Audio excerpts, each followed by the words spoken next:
everyone, welcome to E-Shiksha Assam and today we will start with part 2 of life processes जहाँ पे हम लोग heterotrophic nutrition पढ़ेंगे और ह्यूमन में डाइजेस्टिव सिस्टम हमारा कैसे काम करता है वो भी जानेंगे। So the lecture is presented by me Bunty Saikia. और अगर आपने मेरा लास्ट वीडियो देखा है तो आपसे मैं अभी एक क्वेश्चन पूछूंगी और आप प्लीज़ ट्राई करिएगा कि आप कॉमेंट सेक्शन में उसका आंसर दें। So the question is chlorophyll pigment is located in which organelle of a cell. Cell के किस ऑर्गेनल में क्लोरोफिल पिगमेंट होता है? So the options are mitochondria, vacuole, plastid and chloroplast. So please answer करिएगा comment section में। So without any delay let's get started. So in our last video मैंने कहा था हेटेरोट्रॉफिक न्यूट्रिशन भी एक टाइप ऑफ न्यूट्रिशन होता है in which organisms depend upon other organisms for food to survive. दूसरे ऑर्गेनिजम्स में डिपेंड होते हैं। सी, अगर मैं कहती हूँ कि ऑर्गेनिज्म दूसरे ऑर्गेनिज्म में डिपेंड होता है, it means they are feeding on plants और एनिमल। प्लांट्स क्या है? स्टेशनरी है, वो किसी जगह में मूव नहीं कर रहे, वो एक ही जगह में है। And the animals they are moving. So जो प्लांट्स को अगर कोई ऑर्गेनिज्म किसी प्लांट के ऊपर फीड कर रहा है, खा रहा है, तो for them to procure it, उसको खाना, सो एक्सेसिस वो ईजी है। लेकिन एक एनिमल है वो मूवेबल है, तो उसके पीछे जाना, उसको कैच करना, then to feed on it, तो वो डिफरेंट है, तो वो कॉम्प्लेक्स हो जाता है पूरा। इनफैक्ट द मॉलिक्यूल्स और you can say the cells by which they are form वो डिफरेंट होते हैं। प्लांट सेल्स अलग होते हैं, एनिमल सेल्स अलग होते हैं, तो वो कॉम्प्लेक्स फॉर्म में होते हैं। तो उनको ब्रेक करने का जो सिस्टम होता है ऑर्गेनिज्म के अंदर वो डिफरेंट होता है। If organism is feeding on plant, तो जो उनका डाइजेस्टिव सिस्टम है वो अलग तरीके से काम करेगा। If an organism is feeding on an animal, तो क्या होगा? उनका डाइजेस्टिव सिस्टम इज डिफरेंट, वो अलग तरीके से फंक्शन करेगा। क्यों? क्योंकि जो प्लांट है और एनिमल्स है उनके फॉर्म्स अलग अलग है। They are in complex form, तो उसको ब्रेक डाउन करना पड़ेगा।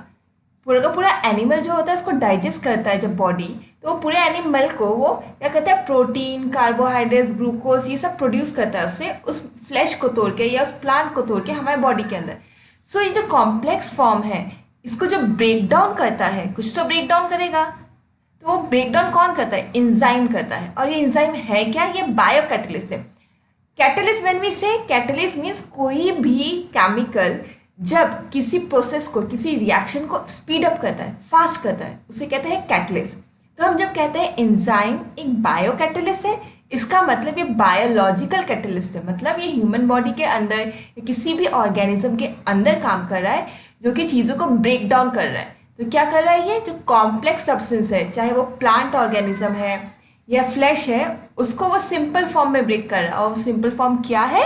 जैसे कि प्रोटीन बोल रहे हैं हम लोग, ग्लूकोज बोल रहे हैं, कि या फैट्स प्रोड्यूस हो रहे हैं हमारे बॉडी में ये सब खाने से, तो ये क्या है? सिंपल फॉर्म में कर रहा है। सो enzyme is very important in our body. So on the basis of how the organisms are obtaining the nutrition from the other organisms, on that basis heterotrophic nutrition are of three types. So first is the saprophytic nutrition. So what happens in saprophytic nutrition? जब when some organisms break down the food material outside the body and then absorb it, यानी कि वो organism जो food material है उसको बाहर ही तोड़ता है। इसका मतलब इंजाइम एक्शन बाहर ही काम कर रहा है, बाहर ही उसको डाइजेस्ट करके फिर वो डाइजेस्टेड फूड अपने बॉडी में एब्जॉर्ब कर रहा है, उसे कहते हैं saprophytic nutrition. Another type of nutrition is parasitic nutrition. This is also a type of heterotrophic nutrition in which one organism when they feed on other organism they don't kill that organism. यानी कि एक animal या एक organism अगर दूसरे animal में feed कर रहा है या दूसरे प्लांट में फीड कर रहा है, तो उसको किल नहीं करते वो लोग, they just derive the nutrition. वो उसमें से जितने भी इंपॉर्टेंट न्यूट्रिशियस ऑब्जेक्ट्स है वो एब्जॉर्व करते हैं, लेकिन वो उस ऑर्गेनिज्म को किल नहीं करते हैं। Like we know in mosquitoes what they do, they feed on our blood. वो हमारे ब्लड को खा रहे हैं या पी रहे हैं। तो जब हमारे ब्लड को पी रहे हैं, they are not killing us, they are just absorbing the nutrition from our body. Similarly tapeworm हमारे इंटेस्टाइन में रहता है। जब आपने देखे होंगे पेट में आपको दर्द होता है, आप लोग बोलते हैं पेट में कीड़े हो गए, so you say there are worms in our stomach. So these are the tapeworm which act on our body and they derive the nutrition and they feed on the nutrition from our body. Similarly, leech को हिंदी में क्या कहते हैं? Joke. So these leech, they also feed on the blood of the organism. So the nutrition they are getting from the blood of other organism. And in plants also it happens, like in Cuscuta. This Cuscuta plant is like a climber. बेल बोलते हैं हम लोग. So ये bell की तरह crawl करता है. So what they do, they crawl on other plants and they derive the nutrition from that plant. वो उस plant से nutrition खींचता रहता है. So they feed on other plants. So these are all are parasitic nutrition where they do not kill the another organism but they derive the nutrition from them. So the next one is holozoic nutrition where some organisms takes in whole material and breaks it down inside their body.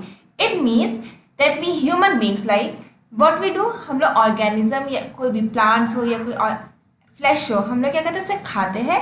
Then inside our body it's broken down.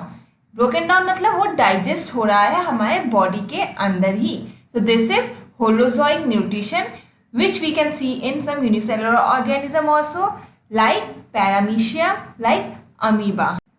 Let's see what happens in amoeba. So the amoeba, you know that the amoeba has any structure. So they can just move their body and they can change the structure. There is no exact body structure of amoeba. So what happens, जब उनको खाना दिखता है, food particle दिखता है, तो अपने body में वो फिंगर लाइक एक्सटेंशंस बनाते हैं. ये देखिए, ये फिंगर लाइक एक्सटेंशंस बनाते हैं जिसे स्यूडोपोडिया कहते हैं. साइड से, ताकि वो एक एक्सटेंशन बना सकते हैं, एक्सटेंड कर रहे बॉडी को वो. और वो फूड को पूरा जो फूड होता है, फूड पार्टिकल होता है, उसके चारों तरफ वो इस एक्सटेंशन को रखते हैं और फिर अपने एक्सटेंशंस को वो फ्यूज कर देते हैं. ये देखिए, फ्यूज कर रहा है. Then inside the food vacuole के अंदर, अब ये फूड वैक्यूल बन गया है. जब उन्होंने एक्सटेंशन लेके अंदर रखा है इस फूड को, तो अभी फूड वैक्यूल बन गया एक तरीके से, जहाँ पे खाना है. Now these complex substances which is present in the food are broken down into simpler ones. और ये सिंपल सब्सटेंस फिर जो एमीबा है उसके सेल में डिफ्यूज हो जाता है, यानी कि उसके साइटोप्लाज्म में डिफ्यूज हो जाता है. So we know this is the unicellular organism. So in this way the food is digested in the cytoplasm और जो अनडाइजेस्टेड मटेरियल होता है उसको बॉडी के बाहर छोड़ दिया जाता है. So this happens in amoeba. Let's see what happens in paramecium. So the whole body of paramecium is covered with brush-like projections known as cilia. तो ये जो सारा का सारा cilia होता है ये मूव करता है जैसे ही वो खाना देखता है. When the food is there, this cilia moves and it brings the food in the specific spot. Like we have mouth, तो वैसे ही पैरामीशियम में कुछ स्पेसिफिक स्पॉट होता है जो कि है फूड वैक्यूल. तो फूड वैक्यूल तक खाना ले जाता है वो लोग ये cilia मूवमेंट के थ्रू. तो when the inside the food vacuole the food reaches, it gets digested inside the food vacuole. और बाद में जो undigested food होता है वो बाहर different vacuole एक होता है, उसके थ्रू वो undigested food बाहर छोड़ दिया जाता है. So now we will start with nutrition in human beings. So in human beings the whole digestion, absorption and finally the excretion is through this alimentary canal. The alimentary canal starts from the mouth and ends in the anus. तो alimentary canal वो है जो कि हमारे mouth से start होके anus में and करती है और through mouth the food enters. Mouth से हमारा खाना अंदर जाता है. फिर in different parts of this alimentary canal food gets digested और एनस के थ्रू वो एक्सक्रीट हो जाता है. So each part of our animal alimentary canal is specialized in different functions. And you know the length of the alimentary canal? It varies between 8 to 10 meter in human beings. Now let's see कि जब खाना हमारे mouth में enter करता है तो क्या होता है. See, each and every part of a body is specialized for some functions. हमारे बॉडी में जो भी पार्ट्स होते हैं बॉडी के वो किसी ना किसी काम के है. When the food enters in our mouth, हमारे टीथ, हमारे दांत वो क्या करते हैं, सबसे पहले इस फूड को स्मॉल पार्टिकल्स में ब्रेक करते हैं. Then the liquid portion in our mouth which is known as saliva ये खाने को गीला करता है, इट वेट्स द फूड। और क्यों करता है ये? ताकि वो स्मूथली हमारे कनाल से होते हुए हमारे स्टमक में जाए, वो हमारे पूरे कनाल में आराम से वो मूव करे, स्मूथली मूव करे। So this is the work of saliva. And there is an enzyme known as salivary amylase produced by the salivary gland which breaks down the starch, जो कि कॉम्प्लेक्स मॉलिक्यूल है simple sugar का। Starch we know carbohydrate है एक, तो वो क्या करता है, वो उसको सिंपल मॉलिक्यूल्स में ब्रेक करता है। That's the work of salivary gland. After that from the mouth the food enters into the oesophagus, that is the food pipe. जब फूड पाइप में खाना जाता है, जो फूड पाइप है वो रिदमिक कॉन्ट्रैक्शन में जाता है, उसके मसल्स मूव करते हैं, उसके मसल्स मूव करते हैं जिसकी वजह से जो खाना है, the food, it moves forward and enters into the stomach. So the movement, the rhythmic contraction of the muscles of the canal is known as peristaltic movement. See in the picture, here food enters into the mouth where saliva is present. Then through the esophagus peristaltic movement, it enters into the stomach where other enzymes are present for the digestion of food. The wall of the stomach is muscular. जो stomach के wall होते हैं वो muscular walls होते हैं जिसमें gastric glands होते हैं। और ये जो गैस्ट्रिक ग्लैंड्स होते हैं वो कई सारे डाइजेस्टिव जूसेस प्रोड्यूस करते हैं। इन डाइजेस्टिव जूसेस में एंजाइम्स प्रेजेंट होते हैं जो कि डिफरेंट मॉलिक्यूल्स को डाइजेस्ट करने में हमारे बॉडी में हेल्पफुल होते हैं। So the gastric gland secrets the enzymes are pepsin, जो कि प्रोटीन डाइजेस्ट करता है, and HCl is also produced. HCl you know is an acidic. So ये एसिडिक मीडियम बनाता है हमारे स्टमक में, एसिडिक मीडियम बनाता है जो कि फैसिलिटेट करता है पेप्सिन के एक्शन को। अगर ये HCl नहीं होगा, ये मीडियम एसिडिक मीडियम नहीं होगा, तो पेप्सिन अपना प्रोटीन डाइजेशन काम नहीं कर पाएगा। सो ये पेप्सिन को हेल्प करता है डाइजेस्ट करने में। Then mucus is also present. ये जो HCl है ये हमारे स्टमक के वॉल्स को डाइजेस्ट कर सकता है या ख़राब कर सकता है, इनर लाइनिंग, क्योंकि ये एसिड है HCl, तो वो हमारे स्टमक के वॉल को डिसॉल्व कर सकता है। इसलिए mucus is present inside the lining of the stomach which protects the stomach from the acid. From the stomach food enters into the small intestine. ये small intestine highly coiled structure होता है जो कि इस कॉम्पैक्ट से area में present होता है। तो स्मॉल इंटेस्टाइन में जितना भी जूसेस आता है वो ज़्यादातर पेनक्रियास, लीवर और बाइल डक्ट से सारे जूसेस इस स्मॉल इंटेस्टाइन में आते हैं, जहाँ पे further digestion of molecules takes place. So the small intestine it varies in herbivorous and carnivorous animals. In herbivorous animals, it is longest, while in carnivorous, it is slightly short. Now the food that enters into the small intestine is coming from the stomach. और stomach में क्या था? HCl था, तो food क्या हुआ? Acidic हुआ. So the liver is secrete bile juices which makes this acidic food alkaline. क्योंकि जो पैनक्रियाटिक जूस होते हैं वो भी सिक्रीट होंगे स्मॉल इंटेस्टाइन में, और ये पैनक्रियाटिक जूस सिर्फ अल्कलाइन फूड में एक्ट करते हैं, वो एसिडिक फूड में काम नहीं करते हैं. So if we say what is the function of bile juice, there are two function of bile juice. First, it is making the acidic food alkaline, and second, it is breaking the large globules of fat into smaller globules. मतलब जो बड़े बड़े molecules से fats के उसको वो small molecules में convert कर रहा है या उसको ब्रेक कर रहा है. After that the pancreatic juices it acts on this food. Pancreas दो एंजाइम्स रिलीज करता है. एक तो करता है ट्रिप्सिन एंजाइम जो कि प्रोटीन को डाइजेस्ट करता है जो कि प्रेजेंट है फूड में, and the lipase enzyme. Lipase enzyme क्या करता है, जो ये फैट ग्लोब्यूल्स है उसको वो डाइजेस्ट करता है. Then the intestine, the small intestine secretes its own juices also, which is known as intestinal juice. So the glands present in the wall of small intestine, they secrete these juices. तो ये juices करते क्या है, जो भी protein digestion अभी तक हुआ है उसको वो फाइनली कन्वर्ट करते हैं अमाइनो एसिड में, कार्बोहाइड्रेट को वो कन्वर्ट करते हैं ग्लूकोज में, और फैट्स को कन्वर्ट करते हैं वो फैटी एसिड या फिर ग्लिसरॉल में. So finally the whole digestion it ends here.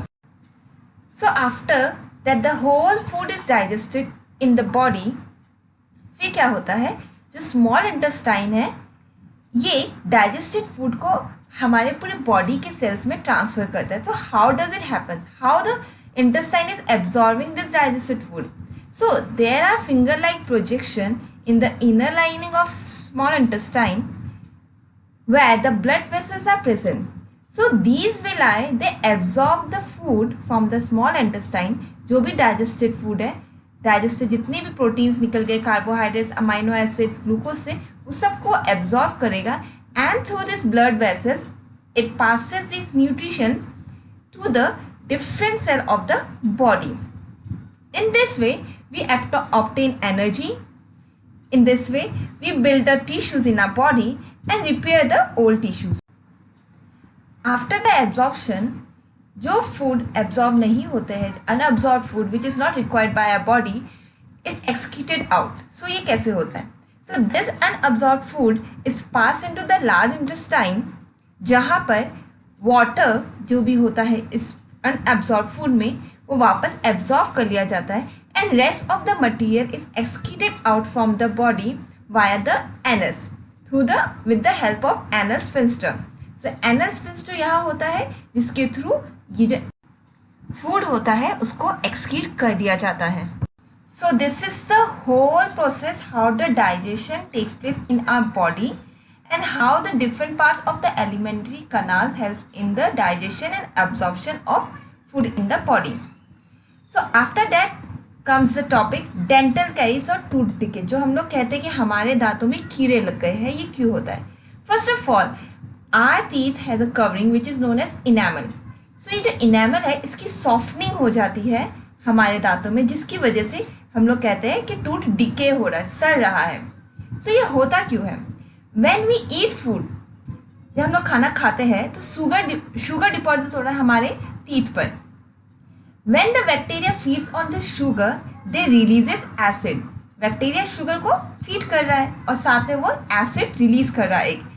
This is the acid which damages the enamel और because of which we say हमें दांत सड़ रहे हैं. Then the next one is the dental plaque. हमारे टीथ के ऊपर जब एक कवरिंग बन जाती है इन बैक्टीरिया की और फूड पार्टिकल्स की, उसे कहते हैं डेंटल प्लेक. इसकी वजह से क्या होता है, एक इन्फ्लेमेशन होता है, इन्फेक्शन होता है, क्योंकि वहाँ पर डिपोजिशन हो गया बैक्टीरियल सेल का, फूड पार्टिकल्स का, जिसकी वजह से डेंटल प्लेक डिजीज हो जाता है. So it is always said brush your teeth. Because of this brushing of teeth you can remove the plaque and you can stop the decaying of teeth. So this is the way of your healthy teeth. I hope you like this video. अगर आपको पसंद आए तो please like करिएगा और आपके जो भी डाउट्स हो ask me in the comment section. I will try to clear your doubts. So thank you.